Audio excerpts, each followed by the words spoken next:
Halo guys, welcome back to WSH, Wofamen Sambeng Horror.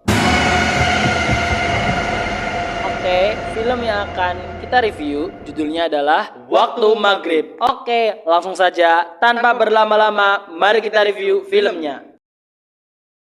Berkisah tentang Adi dan Salman yang kerap mendapatkan hukuman dari Bu Woro yang diperankan oleh Aulia Sarah karena sering terlambat. Saking kesalnya, mereka berdua menyumpahi Bu Woro dengan waktu yang berbarengan dengan azan maghrib. Setelah itu, Adi dan Salman pun kerap mengalami berbagai kejadian supranatural. Nama-nama pemeran di dalam film ini ada Ali Fikri sebagai Adi, Bima Sena sebagai Salman, Nafiza Fatiarani sebagai Ayu, Andri Masyadi sebagai Kata, Aulia Sarah sebagai Bu Woro, Taskia Namia sebagai Ningsih, dan masih banyak lagi. Yang disukai di film Waktu Maghrib gue pertama yaitu acting anak-anak yang keren dan natural lah, keren-keren.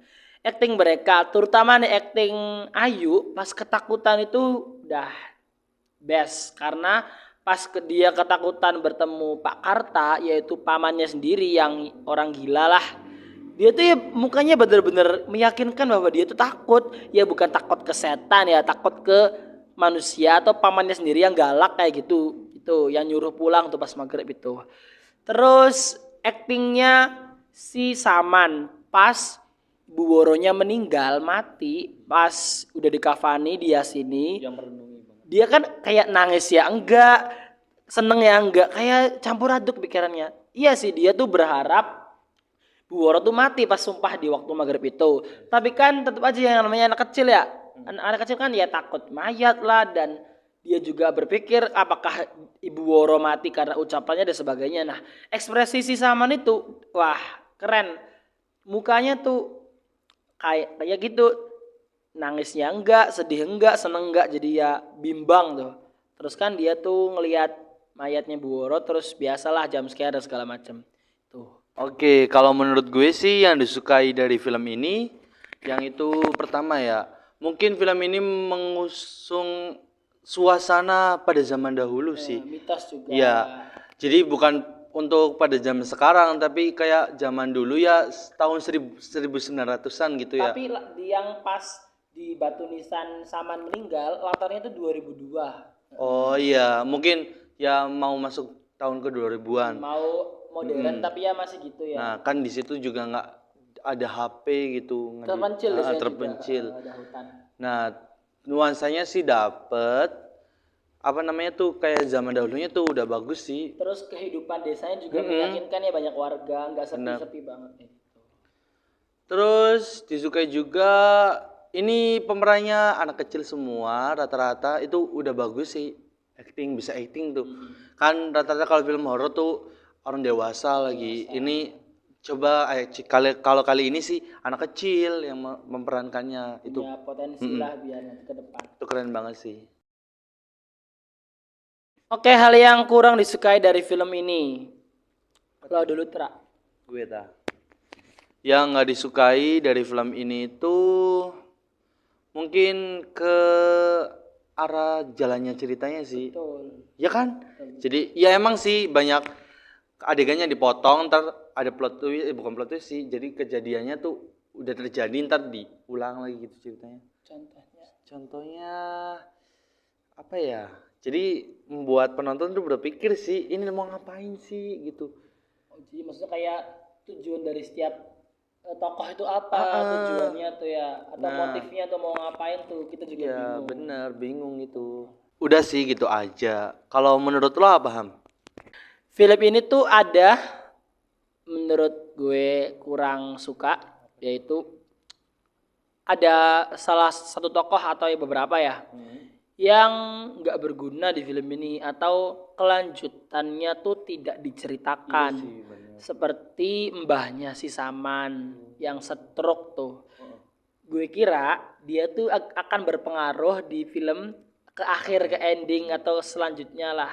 Tapi setelah Saman meninggal sama kakaknya juga itu, dia tuh Simbah itu nggak diceritain apakah masih hidup, apakah udah mati juga nggak tahu. Jadi gunanya tuh apa gitu. Tuh. Dan juga ending film ini bikin kesel karena kayak kurang greget, malah yang greget adegan ngejar-ngejaran itu. Oh iya sih itu sih. Endingnya kayak udah kayak bakar apa itu sih Karta tuh, terus ada pocong. Adan katanya. Terus adinya mau ngikut Umusibian kayak gitu. Itu kayak apaan sih gitu. Endingnya kurang aja sih menurut gue itu. Adegan-adegan yang memorable. Kalau menurut gue dulu nih, yang memorable itu pas Pak Lurah menabuh beduk. Tahu kan? Kan cuman di masjid itu ada cuma 2 orang aja, yaitu Pak Ustadz sama Pak Lurahnya. Karena desa iya nggak aman. Tapi pas Pak Ustadz mau azan, kan Pak Lurah tuh disuruh nabuh beduk tuh. Nah, kirain nggak ada apa-apa, tapi ternyata pas ditabuh beduknya ada hal yang menjanggal, yaitu keluar darah. Jadi tes gitu. Lah, itu darah kayak sih. Terus pas Pak Lurahnya ke belakang beduknya, ternyata ada orang, ada anak kecil gitu. Tapi aneh nggak sih kenapa beduknya bolong? Bolong. Mungkin supaya keras aja sih. Oh kan masukinnya Iya. kan sorry kan dimasukinnya pasti dibolongin dulu ya. Udah sih itu aja sih yang memorable. Ayu dikejar-kejar Adi. Ya walaupun ada di trailer adegan itu. Cuman itu ikut deg-degan, ikut greget juga, takut Ayunya kena, kasihan ya. Kan ngumpet itu di rumah warga. Kata warganya pintu belakangnya belum dikunci. itu ngumpet di Bulura. Apa? Itu ngumpet di Bulura. Bulura Di tahu. rumahnya Bulura Oh iya itu jelas. Itu belum dikunci. Terus ya ngeri sih dibacok pintunya sampai bolong itu bikin Sampai deg-degan greget sih. sendiri. Ya, betul itu memorable banget itu aja. Tapi hasilnya penyelamat tuh. Maksudnya oh iya. Kalau enggak ya mati. Betul. Hamsid yang sering muntah-muntah itu ya. Muntah-muntah itu Iya, penyelamat juga ternyata. betul. Pertanyaan-pertanyaan dalam film Waktu Maghrib. Lotra. Apakah setan itu tuh udah sejak dulu ada di desa itu, atau emang baru-baru muncul dengan kedatangan Ibu Ningsi tersebut? Tapi kan dia juga munculnya pas Karta masih kecil. Kami sejak dulu dong. Nah, itu mungkin motif jin tikus itu tuh apa? Dan kenapa katanya menjadi gila sih? Itu. Ya mohon maaf ya karena kita agak telat nonton. Terus apa lagi? Oke, yang kedua itu tentang Pak Ustadz. Kenapa di film ini Pak Ustadznya tidak berguna, atau dalam artian tidak memecahkan masalah ini. Jadi pengaruhnya kecil. Jadi kayak cuman sebagai penceramah saat mengaji anak-anak dan meruqyah si Adi. Itu juga masih kumat lagi Adinya.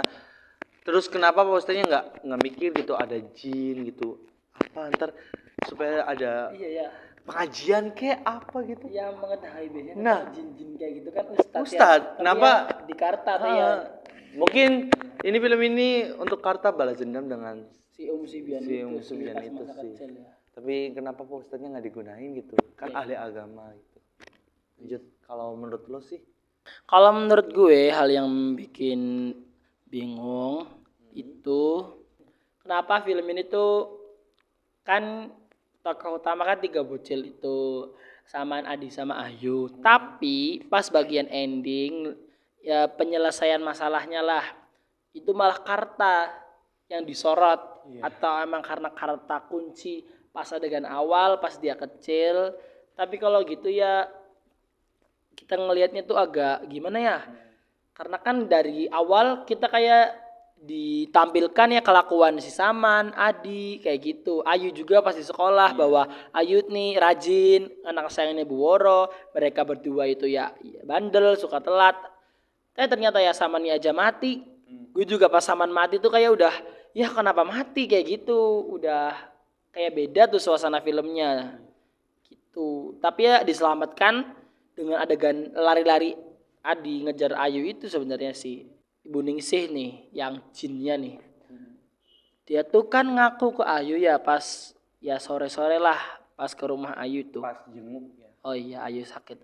Tapi padahal nih dia tuh kayak nggak ada sih yang nyuruh dia untuk ngaku bahwa dia tuh apakah dicurigai masyarakat. Masyarakatnya juga nggak ada yang mencurigai dia, malah kan nuduhnya si Karta. Nah kenapa dia malah ngaku ke Ayu? Itu yang bikin bingung sih, kenapa gitu. Mungkin udah putus asa. Alasan dia tuh apa, motifnya untuk ngaku ke Ayu, padahal kan nggak ada yang mencurigai juga. Tuh. Jadi seolah-olah supaya filmnya cepat selesai gitu ya, nggak gitu. Jadi kita mikirnya tuh. Oke lanjut, skor film Waktu Maghrib. Kalau gue 7,8 dari 10. Kalau lo Tra? Sama, 7,8 dari 10. Segitu aja. Kalau kalian mau nonton silahkan. Tapi ya itu alur atau ada beberapa hal yang mungkin agak kurang. Ya bagus di acting sih ya menurut kita tadi ya. Seperti itu. Mungkin segitu saja review film dari kami. Sampai bertemu di video selanjutnya. Mohon maaf apabila ada kesalahan di dalam konten ini. Dan jangan lupa untuk like and subscribe plus share and comment konten-konten video Wofamen Sambeng. See you on the next video. Bye.